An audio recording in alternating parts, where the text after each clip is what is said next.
Hello guys, welcome back to another video. Today I'm going to go through my second semester module at Asia Pacific University studying Bachelor's of Cybersecurity. So if you're planning to study at Asia Pacific University and specifically cybersecurity, you will get more idea about what you're actually going to be studying in year one, and hopefully, this video will help the incoming students and the students that are currently in first semester, sorry. So these are the modules that I'm currently taking in my second semester at APU studying cybersecurity. So as you can see, uh, the good thing, first of all, about the second semester is most of the modules which you will be taking in your second semester is actually related towards the degree, which wasn't the case in semester one, because in semester one, the modules you take are more introductory modules about IT, which is not really related to the degree, I would say. But from second semester, you can expect to actually learn about the degree you have enrolled in. All right. So first of all, as you can see, the first two modules, which are highlighted in yellow, are actually the MPU modules. So what are MPU modules? MPU modules are the compulsory subjects which every students have to take in Malaysia, whether it be locals, whether it be international students, it doesn't matter. And also the university you're studying in doesn't matter when it comes to MPU modules. These are the modules which you must take throughout your entire um, degree. All right. So there are, I think, in total 8 MPU modules, if I'm not mistaken, and they're divided among your courses. So in this semester, I have 2 MPU modules and I have to pass them. If I fail them, you have to basically retake them again until and unless you pass. All right. The good thing about MPU modules is that they're very easy, so you don't have to really worry about them. They're basic modules about easy topics, so you don't have to worry about that. As you can see, the MPU modules here are Fundamental of Entrepreneurship and Integrity and Anti-Corruption course, which is very easy. So don't worry about that. All right.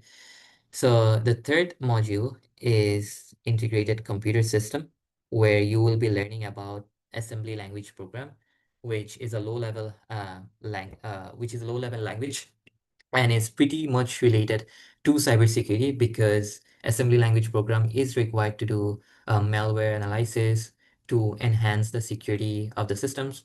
You will need assembly language program. So this is one of the modules which is related to cybersecurity a lot. All right. And if I have to rate the difficulty of this module, I would say 8 out of 10. It is not easy. It is not very hard, but you will need to put in the work to get a good grade because, as I said, it is a programming language and you have to work and understand the syntaxes and understand how the low-level language works. All right. So the fourth module is system analysis and design. The good thing about this module is that you won't have any exams, unlike, by the way, for the MPU modules, there are no exams. They're just simple quizzes and classes which will take place from time to time. For the integrated computer systems, by the way, there is 50% group assignment and 50% is exams for the integrated computer system. But for the system analysis and design, there are no exams. It's 75% group assignment and 25% class test. But that's a good thing. But the downside is that the assignment is huge. As I said, the group assignment is 75%, it is very lengthy and it is very long. So um it will take you a long time, a very long time to finish the group assignment for system analysis and design, as there is a lot of things to cover. In terms of the difficulty, I would rate it 7 out of 10. Again, it is not an easy module, not a very hard module, but somewhere in between. And you will get to learn about how system works, how frameworks work in business and all that stuff. So, as I said, it's a very lengthy module, but not a very hard module. The next module is Introduction to Object-Oriented Programming, but as you can see, I have put a red arrow here pointing towards this. So this is a elective module. You can choose either Introduction to Artificial Intelligence or Object-Oriented Programming in second semester. And I chose Introduction to Object-Oriented Programming because I love programming. And if you don't like programming, you can take Introduction to AI. It's up to you. You can choose when it comes to elective modules. So if you plan to take up object-oriented programming, you can expect 50% exam and 50% group assignment. So for the group assignment, again, the lecturer will provide you with a case study and you have to build a graphical user interface using C Sharp, okay, which is a programming language more towards object-oriented programming language. So you have to use C Sharp to build a graphical user interface for a given case study. But if you take AI, I'm really not sure on what you have to do. So far, what I've heard is that you have to create a personal chatbot.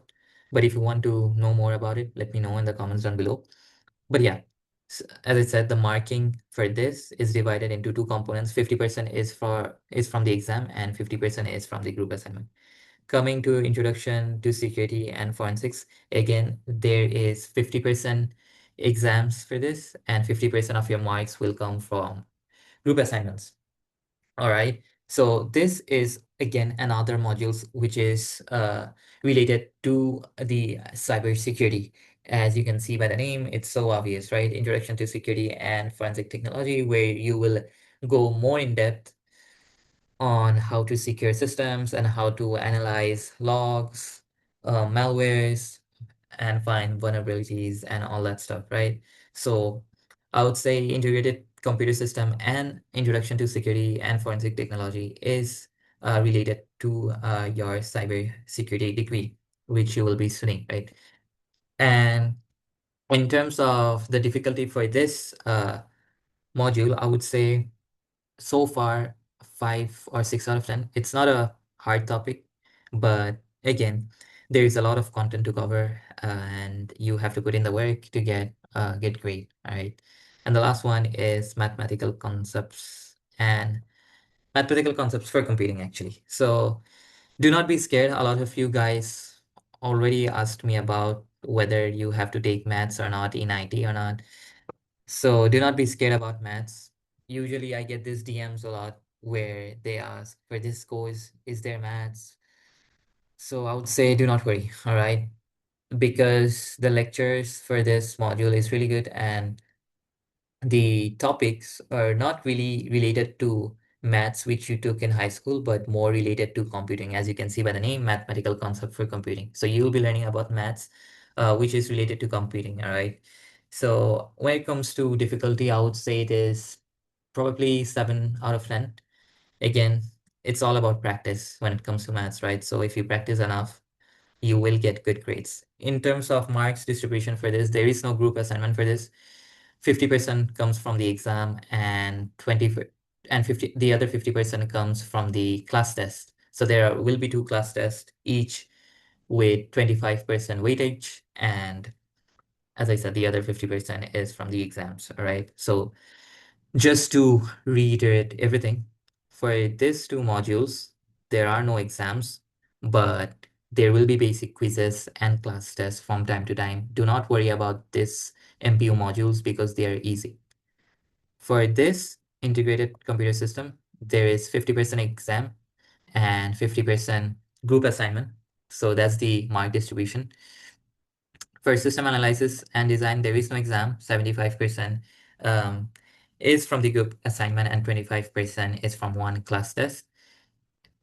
Introduction to object-oriented programming is again 50% exam and 50% group assignment. And introduction to security and forensic technologies, you can expect 50% from exams and 50% from group assignment. That's the mark distribution. And last but not the least, mathematical concept for computing, where there is no group assignment, but 50% exam and 50% class test. And those class tests are divided into two class tests, actually. All right. So yeah, that's about it. And obviously, as I said, you can either choose artificial intelligence or object-oriented programming. So yeah, if you want to know more about any modules, let me know in the comment section below. I'll be very happy to help you guys out if you're new here in Malaysia or planning to stay in Malaysia. If not, then this is about it. These are the modules you will be taking in semester 2 at Asia Pacific University if you plan to study cybersecurity. So as you can see, some are related to your degree, some are MPU modules which are basic, and some are not completely related to your degree but is needed for improving your problem solving skills. So as you can see, maths and object-oriented programming or artificial intelligence is not directly related to cybersecurity, but those things will help, especially AI, because it is very important right now. But object-oriented programming and maths is more towards problem solving rather than the actual cybersecurity degree, right? So that's about it. Hope you guys have a great day. Peace out.